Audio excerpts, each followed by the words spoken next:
जेनेबा अरुणोदय आसनिफोर खालायगासिनो दङ बेफोर पाब्लिकआ बिराद एप्रिसियेट खालायदों आरो जुब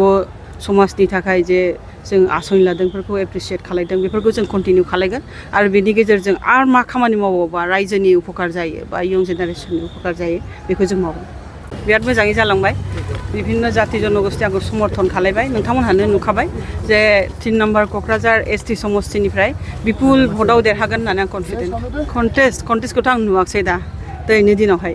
थानो हागौ सोरबाफोर खिन्थु बिदि कन्टेस्ट जानाय नङा नोंथांमोनहा नुखादों जे जोंनि समस्तियाव बा माबायाव अल ओभार आसामखौनो होनजायो जेनेबा अरुणोदय आसनिफोर खालायगासिनो दङ बेफोर पाब्लिकआ बिराद एप्रिसियेट खालायदों आरो जुब समाजनि थाखाय जे जों आसनि लादों बेफोरखौ एप्रिसियेट खालायदों बेफोरखौ जों कन्टिनिउ खालायगोन आरो बेनि गेजेरजों आरो मा खामानि मावोबा रायजोनि उपकार जायो बा इयं जेनेरेसननि उपकार जायो बेखौ जों मावगोन एकदम रोखा नोंथांमोनहाबो नुनो मोनदों बेखौ समर्थन गैयाबाथ' मानसिफ्रा ओरैनो फैया